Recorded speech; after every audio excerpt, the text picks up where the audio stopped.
Well, hello and welcome to Daily Politics on Trust TV. It is good to see you once again. This is the program where we get to unpack politics, policy and governance issues here in Nigeria. Now, on the show today, as usual, we'll be looking at some of those topical issues that is shaping the conversation across the country. My name is Abdullahi. I'm standing in for your regular host, Hamza Idris. Well, President Bola Tinubu has written to the National Assembly yet again, seeking approval of a $800 million loan to support poor and vulnerable Nigerians in coping with their basic needs. Reading Tinubu's letter during plenary on Thursday, President of the Senate, Godswill Akpabio, says the loan is for the National Social Safety Net window of the federal government of Nigeria. The World Bank facility will aid the federal government to make unconditional cash transfer of 8,000 naira per month to about 12 million poor and low-income households for the period of 6 months, with a multiplier effect of about 60 million individuals, according to the president. He says to guarantee the credibility of the exercise. President Tinubu in the letter says digital transfer would be employed for the cash transfer of 8,000 naira into the mobile accounts and wallets of the individual beneficiaries. Request for approval of additional financing of the National Social Safety Net Program. Approved an additional loan facility to the tune of $800 million to be secured from the World Bank for the National Social Safety Net Program. You may also wish to note that the purpose of the facility is to expand coverage of shock-responsive safety net support for the poor and vulnerable Nigerians and to help them cope with the cost of meeting basic needs.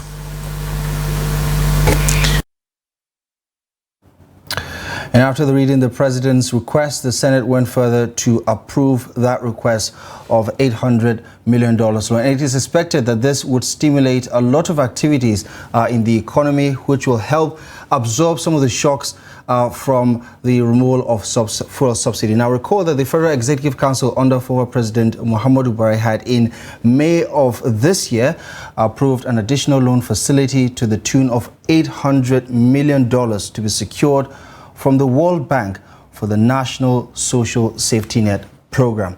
Now, on Daily Politics tonight, we'll continue our conversation from where we stopped yesterday, talking about the rising cost of living occasioned by the removal of fuel subsidy, alongside other policies rolled out by the Tinubu-led administration.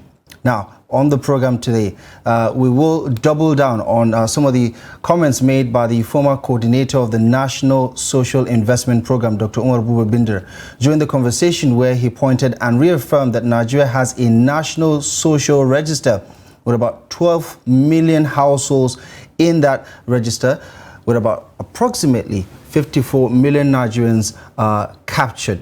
Perhaps they will be the recipients of the 8,000 naira a month for the next 6 months, as pointed out by the Tinubu administration. However, we are continuing the conversation, and of course, we will try to unpack a lot more about some of these issues. Joining me tonight is Jamilu Muhammad. He is an economic analyst and an author. To also help us unpack some of the details, we're joined by Umar Yakubu. He is an anti-corruption advocate and is also the Executive Director, Center for Fiscal Transparency and Integrity Watch. Gentlemen, good evening and thank you very much for coming on the program tonight. Thank you. Good evening.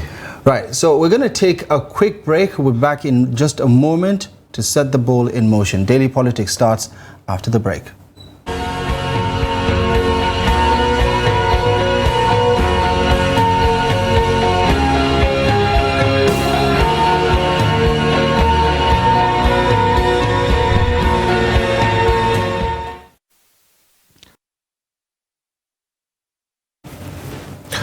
All right, welcome to the program once again. So let's get the conversation underway. First of all, this is something that most Nigerians are dealing with at the moment, if not all Nigerians. I dare say there's maybe less than 1% that are not affected by it, or at least that are able to shake off the effect of subsidy removal. First of all, Mr. Jimmy, let me start with you.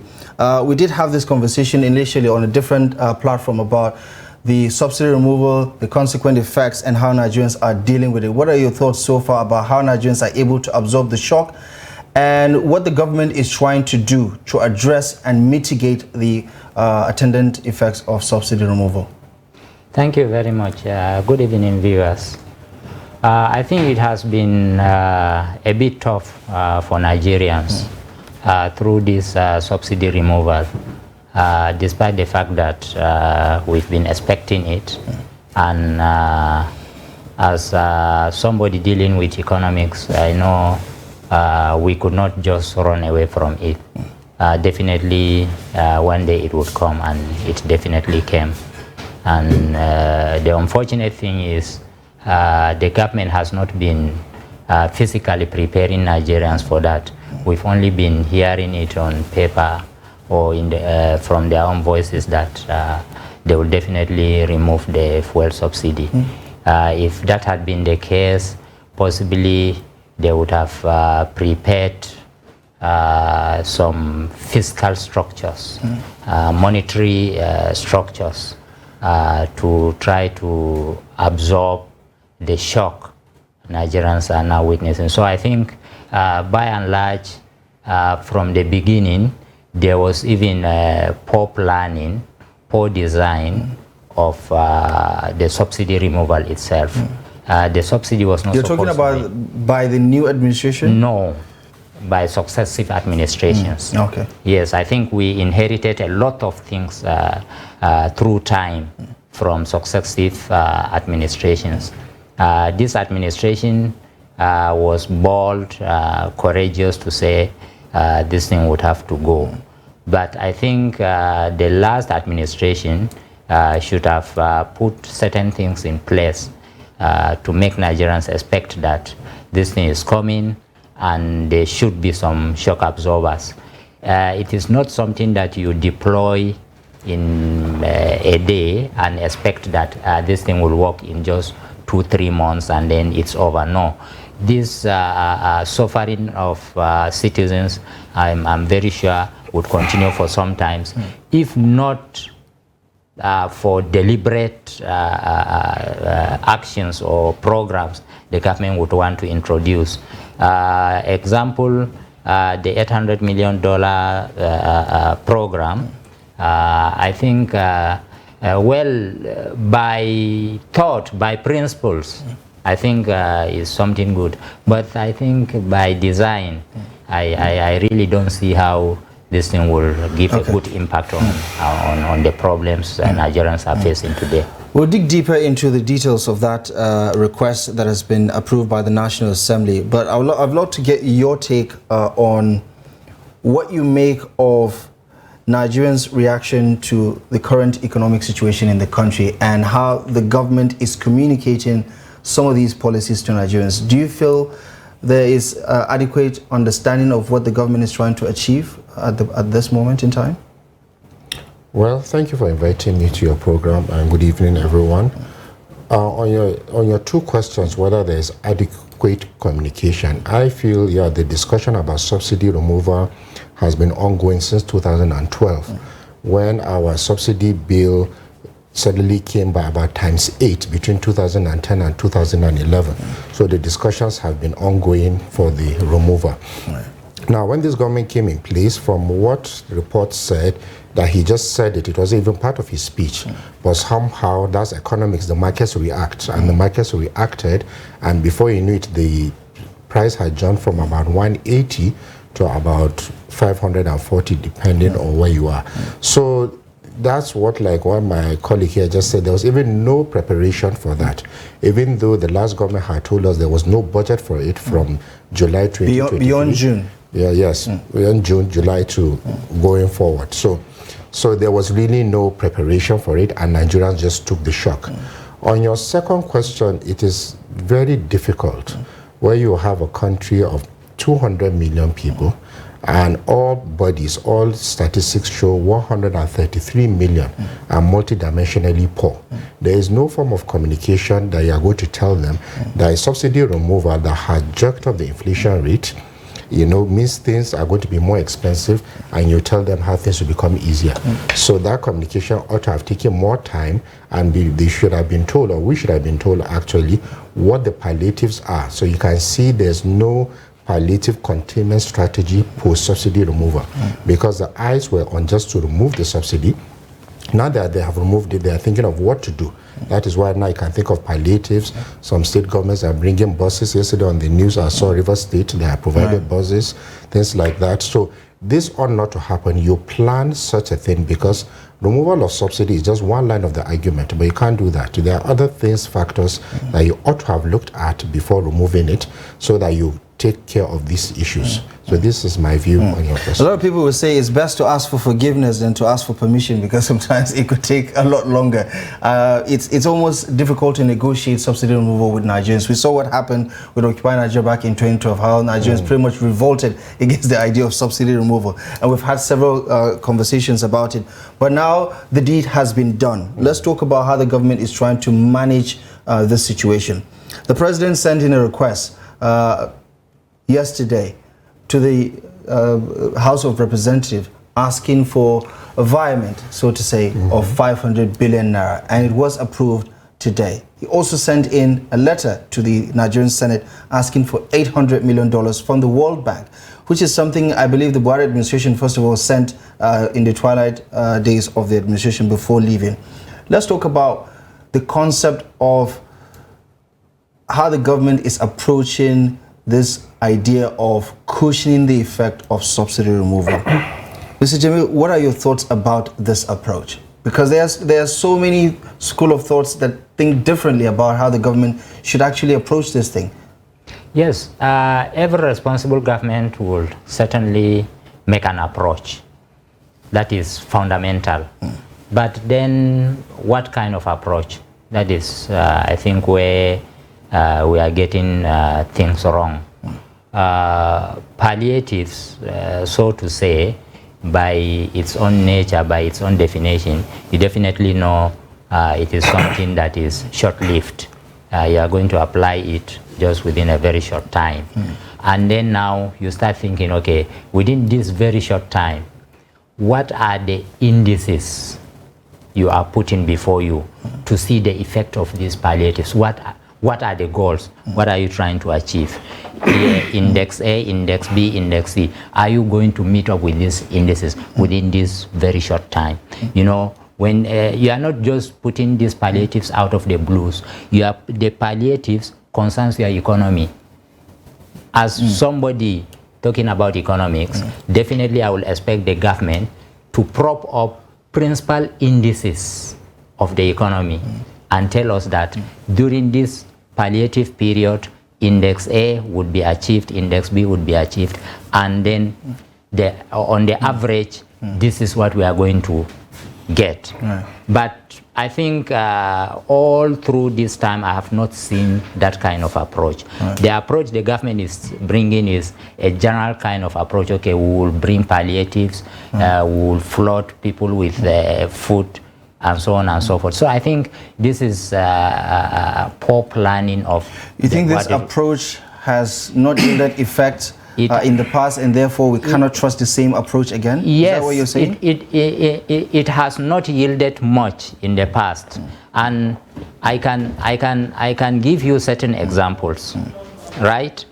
We had the NISAL program for farmers. Now, the result we are getting from it, NISAL is telling us that, or the CBN is telling us that it actually gave out about, it empowered about 4.5 or 4.6 million farmers. These 4.5 or 4.6 million farmers actually cultivated something around 6 million hectares of farmland. On the average, each farmer has cultivated 1.3 hectare. That is very poor. I don't think a government, by statistics, it means that there are farmers who have cultivated below a hectare of farmland. That is very poor. You cannot, as a government, deploy such a program to say you are now empowering people to go to farm for a single hectare. I think that program is very poor. So this is the kind of approach the government, from design, you know that the program is definitely designed to fail. And then when you come designed to fail, or it's simply just underperformed? Well, because there's a difference. Yes, it is not underperformance. It is not the issue of underperformance. If it is underperformance, you will say, in this example I have given, you say each farmer is given to cultivate maybe 10 hectares. You see, in developed countries where you have a small chunk of people feeding the whole population. If you are talking about the developed countries, you find out that their farming population would be around 5–6% of the total population. And yet they feed the nation and they export. In those kind of scenario, you will say if you deploy something like that, and then farmers, instead of a farmer cultivating 8 hectares, the farmer is cultivating 5 hectares, then you definitely say that is underperformance. But where you say a farmer is cultivating 1.3 hectares, I think that is not the issue of underperformance. That the program was initially designed to fail. I think that is my own take about it. That's a very critical take. But Mr. Yakubu, talking about palliatives, right? Yeah. The approach has always been, let's throw money at the problem and hopefully it will go away. Where do you stand on what the Tinubu administration is trying to do? More of the same, hopefully trying to get a different outcome. Yeah, obviously the problem is not going to be solved if you look at all the macroeconomic indicators. You throw in that money into the economy, you're already dealing with 22% food inflation. That's going to jump. That is one. Two, if you give a family of 5, 8,000 per month with the cost of food items, because those are the basic things. I'm not even going to education or health or anywhere. Just on food items, you find out the purchasing power of 8,000 is actually too meager to solve any problem.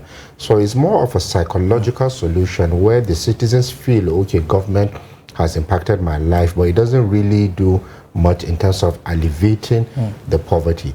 I wrote previously, if they were insisting on the loan, that's back in the Buhari administration, where they insisted on taking the loan, it may have been better. It's 800 million. There's about $33 million for consultants and other things. Why not give every local government $1 million, let them utilize it per local government to see how they can use it either in the farming industry or in the education industry.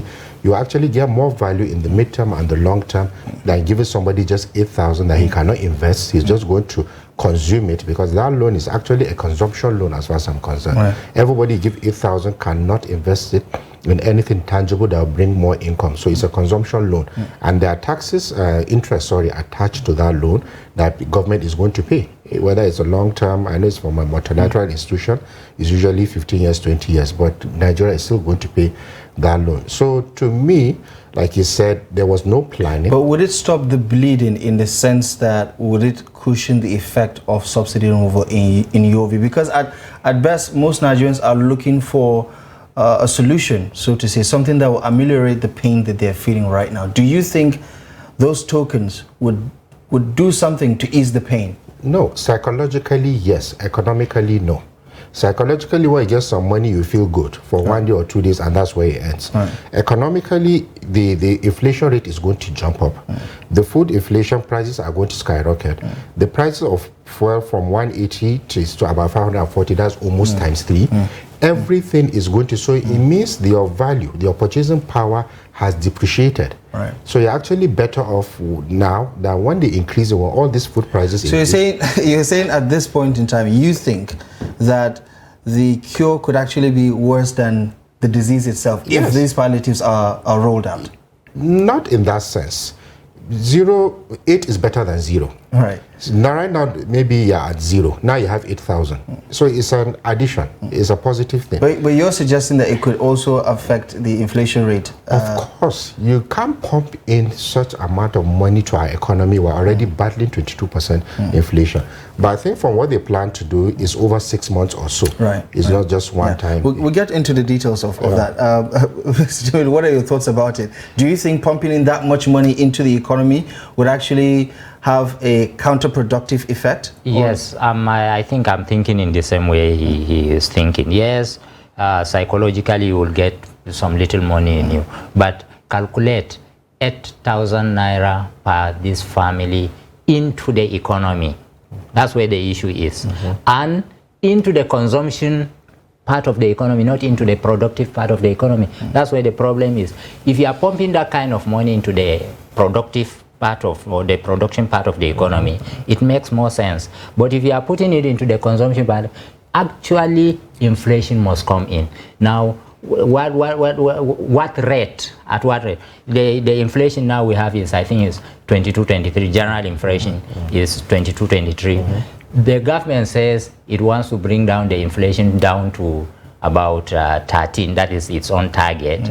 Now, is it feasible? Well, by their own design, I don't think it is feasible, because by side of bringing down the inflation from 23 to 13, they say they will also bring down the interest rates from 18.5 to 9%. I don't see how these things would work. The moment you are cutting down your interest rate, cash flow into the economy, and then inflation will jump up. Well, it depends on how you manage your monies, M1, M2, how are you going to release those? Those are monetary issues. Okay. But I think in the same vein, it's going to be a bit tougher. It appears that you're describing a catch-22 situation where it's pretty much difficult for the Tinubu administration to do one particular thing that could actually have a ripple effect that could be positive all the way through. But also, just this evening, we heard of the president's declaration of a state of emergency on food security. Clearly well aware of what we're going through right now. Commodity prices are at an all-time high. And this is not unconnected with, of course, the removal of fuel subsidy, which has also triggered inflation across goods and services in many of the sectors across the country. What are your thoughts about this particular approach and what Nigerians may witness in the coming weeks and months, especially since the target is for 6 months? Do you think this is something that could stop the bleeding as far as the hemorrhaging of the economy is concerned? No, I don't think this will stop the bleeding. In principle, this approach is excellent. Say, okay, declare a state of emergency, in principle. But what are the items contained in that state of emergency? The president's spokesperson said release of fertilizers, grains to farmers and households. These issues of fertilizers, grains, this has been mired by a lot of controversies of corruption in the past. What if they do it right? Yes, if they do it right, yes. That's why I say in principle. In principle, yes, it is a good thing. But in practice, Nigeria has not been able to meet up with the practices of deploying this kind of programs in the past. Other countries possibly have done it in the past through history. I know whenever a society, whenever a nation is hungry, the very best approach, most especially if you have a crumbling economy, the best approach is this kind of approach. It has happened in the past. I know Soviet Union had done it in the 1930s. You know, this thing they call Lishenkoism. When Stalin was taught Soviet was hungry, what do? He assembled academics. Lishenko was a biologist. He assembled the whole academics. Okay, put us out of this cauldron. What do we do? Then they came up with this kind of program and say, okay, in 2 years, 3 years, we are going to feed Soviet Union and then export. Well, they did that, although there has been controversy whether the science they used was rock science and so on and so forth. Right. But every nation in this kind of situation would approach it this way. But practically, historically, have we been able to deploy this kind of program successfully. This is where the problem is. This is one of those situations where you struggle. You see a fire and you're trying to use water to put it out, and sometimes, unfortunately, instead of extinguishing it, you find more life into that. Exactly. Well, part of the statement from the president's spokesperson, Mr. Alake, says that they shall create a national commodity board that will review and continuously assess food prices, as well as maintain a strategic food reserve that will be used as a price stabilization mechanism for critical grains and other food items. Through this board, government will moderate spikes and dips in food prices. So it's more regulation, price control mechanisms that could perhaps salvage the situation. Excellent design. I have always talked about this grains board. You see, what the government is supposed to do, instead of giving subsidy to the consumption aspect of the economy, give subsidy to the production part of the economy. In the case of agriculture, I think the best approach government will do is, instead of subsidizing, allow farmers, allow the economy, demand and supply issues to work in the system. Now, what you do as a government is, are we talking about all farmers here? Because there are subsistence farmers who cannot afford 27,000 now for one bag of fertilizer. When the chips are down, I think the problem is, if we are talking about subsistence farmers, I just spoke about NISAL sponsoring a program of 1.3 hectares per farmer. I think that is it. You see, we have to feed ourselves and export. We cannot be playing with this thing to say... At this point, I think the focus is feeding ourselves first. Yes, that is it. You have to feed yourself first and then export. So even in feeding yourself, you shouldn't be talking about 0.5 hectares, 0.3 hectares. This is not... I understand about this subsistence farming, but the issue is, whatever that has been produced, first of all, government intervention is go in, buy these things off the farmers. This is how you first of all control the prices, and then also you are also empowering the farmers instead of leaving them to the vagaries of the market. I think this is the best approach. Okay, Mr. Yakubu, let's talk a little bit about your area of expertise, which is about transparency and fighting corruption and the likes. There's a whole laundry list of programs that were designed in this particular nature to address this particular kind of problem. From the return of the current democratic dispensation from 1999 to date, they came in several shapes and forms, different names, with the same goal: to lower the poverty rate, to tackle unemployment, to empower and develop human capacity. What are your thoughts about the lack of transparency and the corruption within schemes like this that end up undermining its ability to get the job done? Well, I feel all our problems are well documented. All Nigeria's problems, there's enough research to see how we can solve all our problems. And all our solutions too are well documented. How to solve the power problem, the agricultural problem, the subnational problems, they are all well documented. Where we lack is the willpower or political power to implement those solutions.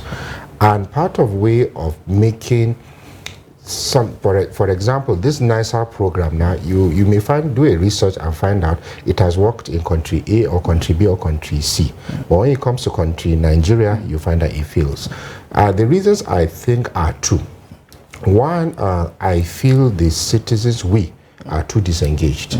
We are too disengaged in the sense that we don't ask the right questions, we don't probe government, we don't probe for transparency. Everyday Daily Trust releases news about X amount billion has been taken, or this issue of integrity has not been done, or this public servant has not done this. But if you look at the citizens, are not really too interested. Everything has been left to the newspapers and the civil society organizations just to be shouting. But democracies can't work that way. The citizens are the owners of the country. Until the citizens are interested in knowing why this should happen or why they should not happen, we are not going to have solutions to most of our problems. Okay, we're going to take a quick break, and when we come back, we'll double down on how ineffective some of these schemes and initiatives are. As laudable as the ideal behind it is, as Madam Jamil did say, in principle, by design, they're perfect and perhaps could get the job done. But when it comes to execution and impact, they fail to achieve the target. But of course, we will try to unpack what is happening at this moment in time as far as the Tinubu administration's plan to address this overriding effect of the fuel subsidy removal and its attendant effect on the Nigerian economy, but more importantly, how it is affecting Nigerians across the length and breadth of this country. We'll take a quick break. When we return on Daily Politics, we'll double down on the conversation. Join us after the break.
Welcome back to Daily Politics on Trust TV. Thank you very much for staying with us. We do appreciate you very much for your time and company. Now, we're going to double down on the conversation tonight where we're focusing on the Tinubu administration's approach towards dealing with the consequences of the removal of subsidy. 2 letters were sent out, one to the House of Representatives seeking 500 billion naira as part of efforts to mitigate the effects of subsidy removal on Nigerians. Another one sent to the Nigerian Senate on Thursday that was also approved of $800 million, a loan from the World Bank that will also be injected into the social safety net program of the administration, all part of an effort to bring some sort of succor to Nigerians. Joining me in the studio to unpack and interrogate some of the issues as we continue navigating all the very many talking points, we're joined this evening by Jamilu Muhammad, an economist and an author, and also with us to unpack the issues is Umar Yakubu, who is an anti-corruption advocate and is also the executive director, Center for Fiscal Transparency and Integrity Watch. Speaking of integrity, Mr. Yakubu, let's double down on that. Yes, sir. Have you seen anything that indicates that Nigerians should be hopeful that this time around the target beneficiaries will actually get those tokens, even if it doesn't end up solving all of the problems, but at least, as you did say, psychologically it is something. I think at this point many Nigerians have not had cause to smile or even feel happy for a very long time, especially since the removal of fuel subsidy. Do you have any sort of hope that Nigerians can actually look forward to this disbursement with some sort of positivity? Yeah, if you look at most comments that have been made on that register, if you listen to the government people, they will tell you it was a register developed by government and supported by the World Bank, hence it is credible. If you go to the field, you find that there are doubts because a large percentage of people will tell you that they have not received anything and they are not in that register. And I think this thing is premised on government's lack of transparency in even actually counting how much we are in this country. Now, as a citizen, you find out the same biometric data, your fingerprints, your face, and all things they are taking, NIN will come and take your data. BVN will come and take your data. INEC will come and take your data. For those that can afford to travel, international passport come and take your data. At the bank, they will take your data. It's the same biometric. Now, if you have a situation where whichever body, you see you have multiple bodies, Ministry of Communication will be there, NIMSI will be there, so many spending and wasting government resources. How about a situation where you just have one unique identifier? And on that card, you have all this data that contains your INEC, your BVN, your bank records, your educational records and everything.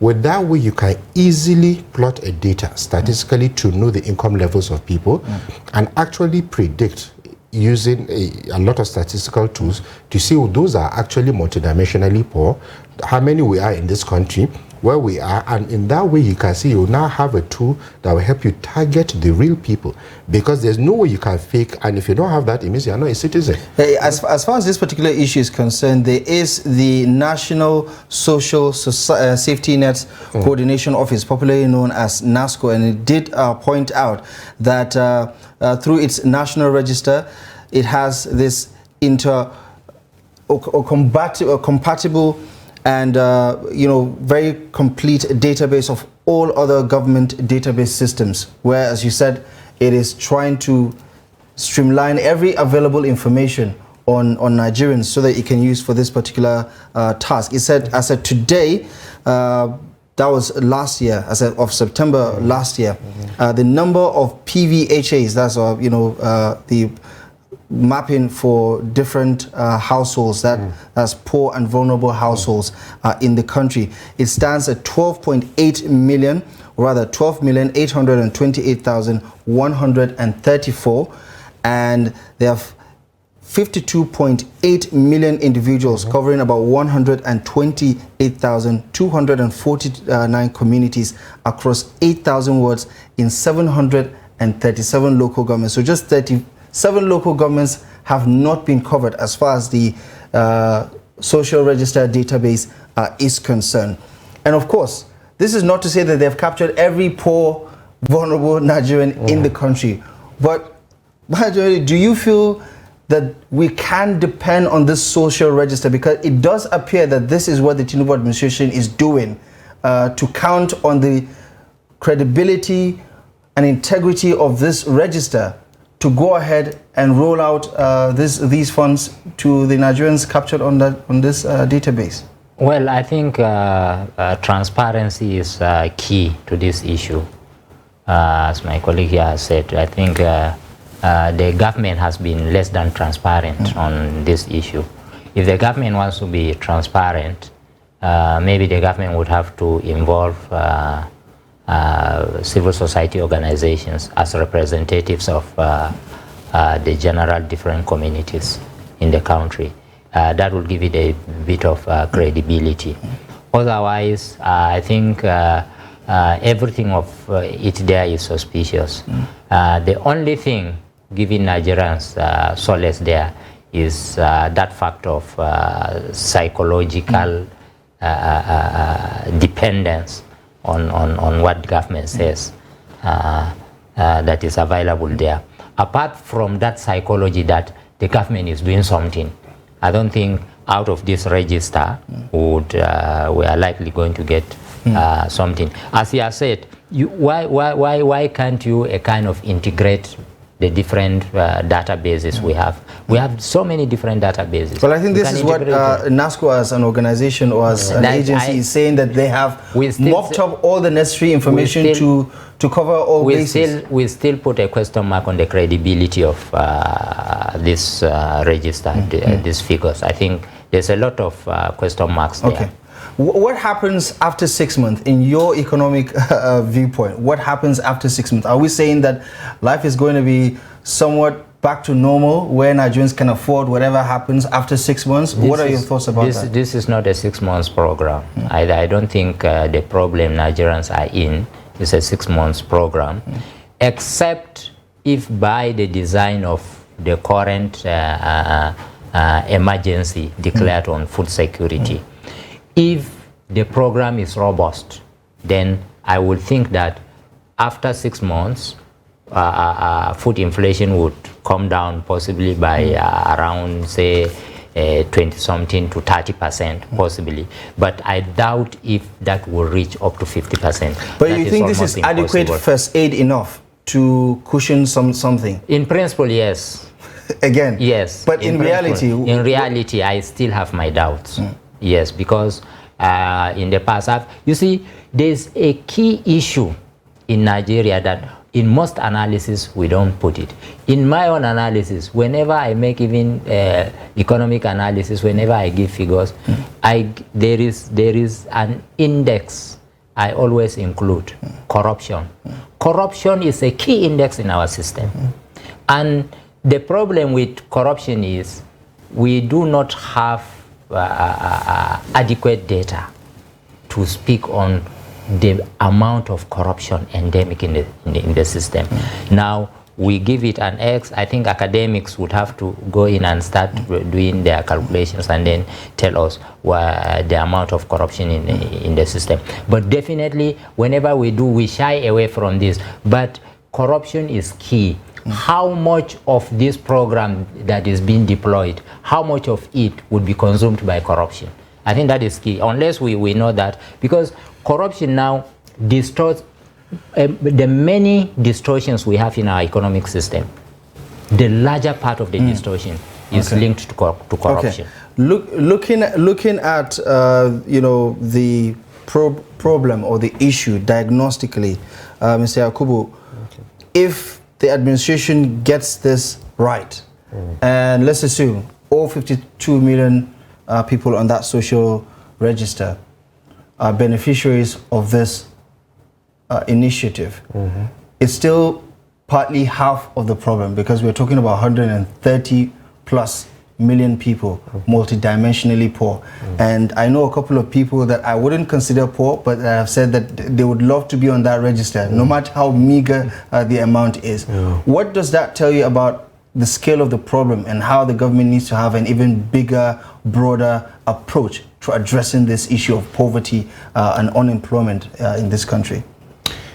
Yeah, no nation easily battles the issues of poverty, of inflation, of unemployment, and all those micro and macro economic indicators. It's a very difficult thing.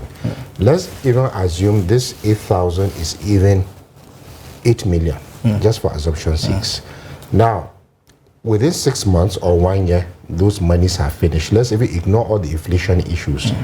The bottom line, you still have 130 million people that are multidimensionally poor, that pose a threat to your national security as far as I'm concerned, because there are so many things. The security issues we have are mostly issues of poverty.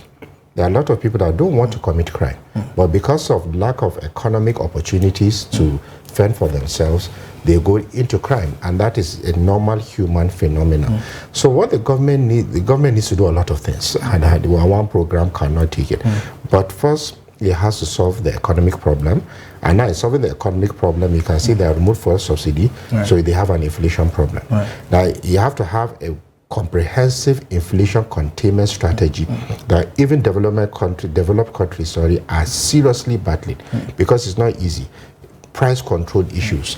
Then now you have the dollar exchange issue. You have the export-import issue, where most of our things we're doing are imported goods. So that puts pressure on our local industries. Like when I came in here, the first question I asked you, I had diesel running, and I was thinking of your running costs. So no matter what, daily trust running costs must have doubled in the last 1 month, whether they like it or not. What happens? I think diesel has come down significantly, so that might be a relief. So you see now, psychologically again, Nigerians have made to see, because from 800 now you're paying 620, you think that is cheap. It's not cheap. It's just psychological. I don't think it's cheap. I think it's a lot more affordable. Yes. That's what I would say. So if PMS now will come down from 540 to 400, we'll actually clap for them. But the truth is, it is unaffordable. It is expensive. Because the purchasing power is just simply not there. Okay, so let's take a look at the numbers in case you want to do the maths yourself and try to understand what the federal government is trying to achieve with all these loans, the $800 million from the World Bank and the 500 billion naira that was also approved by the House of Representatives. So you have 12 million people, or households rather. You do that multiplication by 8,000, you get 96 billion, right? That's across 6 months. But then again, you also have to, factor in how much it is actually going to take. As far as the House of Representatives approval is concerned, there is a deficit of 76 billion now. But of course, the federal government has secured 800 billion loan from the World Bank. So we suppose that would then fit in properly to augment whatever financing issue they might actually have. Doctor, I beg your pardon, let's understand what the approach of this administration looks like. The president just this past week signed 4 executive orders, right? Suspending excise duty on telecommunications service, local manufactured goods, and a host of others. And he has actually put together a committee to reform Nigeria's, tax. Sector, for instance. Do you think that what the Tinubu administration has been doing over the past 40-something days is indicative of a reform that is necessarily going to yield fruit in the medium or long term? Is that what you think is happening? Several economists think that Nigeria has not gotten the fundamentals right. So, and the fundamentals border on our economics. So they clap for this government, that the approach of this government has been economy. All the policies rolled out since Tinubu came. Economic, financial. Okay, that in principle, yes. The tax reform principles of this administration, I think any government, any responsible government would want to do that kind of thing. Now, the problem is, as we have always said, is in the execution. You see, the executive order signed by President Bola Ahmed Tinubu has to do with a kind of giving some flexibility in the implementation of the programs. Some of these taxes would not be immediate.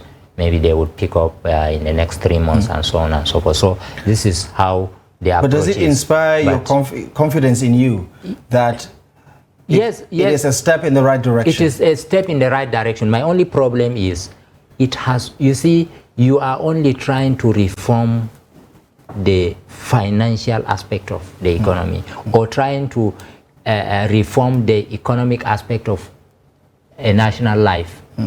There are other items. We have the educational sector. If you reform this, some economists argue that if you get the fundamentals right, the other ones will fall in. Well, I don't actually buy that. While reforming this, while reforming A, you have to also look at the effect on B. That's how I think about it. Okay. But I think he has over-concentrated the deployment of his policies on one side. Okay, we just have a minute to spare, so I'm going to ask Mr. Yakubu, his final thought on how you hope to see this rollout happen. We do know that there is an uneven distribution of wealth, and there's also an uneven distribution of poverty and all the other challenges that we have in the country. When you talk about poverty levels in Nigeria, you're mostly talking about the northern part of the country. How would you like the administration to approach this systematically in such a way that is not just sharing the funds equally, but sharing it in a targeted way, scientifically, based on evidence, so that we can actually end up addressing the issue at hand? If you can do so in a minute. Okay, I think the federal government is actually doing too much, in the sense that the revenue sharing formula in the country is 52% to federal government, and the difference about 49% to the state and local governments. And in principle, the state governors control the local government, so it's just half-half either way. So we have been discussing what the federal government is doing, but we are not discussing what the state governments ought to be doing, noting that most of these multidimensionally poor are all in our states and in our local governments. So you find that no matter what the federal government does, much cannot be achieved until the state governments come on board and do similar things to augment what the federal government is doing. So that's the only way I feel in the long term we can improve reduce our poverty levels and unemployment levels when the state governments are more involved in what we do. Okay. Gentlemen, I can say for sure that we're going to revisit this conversation in a matter of weeks, because definitely we would love to see how the federal government would roll it out and perhaps also try to make sense of what the implementation process is like. Ma'am Jamilu and Yakub, from obvious perspective, there is a lot to unpack, and we really do appreciate you very much for joining the program tonight. Thank you so much for your thoughts and for your points of view. Appreciate you very much. Thank you, sir. All right, and unfortunately, that's the much time we have on today's edition of the program. Thank you most kindly for being a part of it. We do appreciate you for your time and company. Join us again when we return tomorrow for yet another edition of the program. Until then, it's goodbye from me and the rest of the team. My name is Abdullahi Ahmed. Thank you for watching.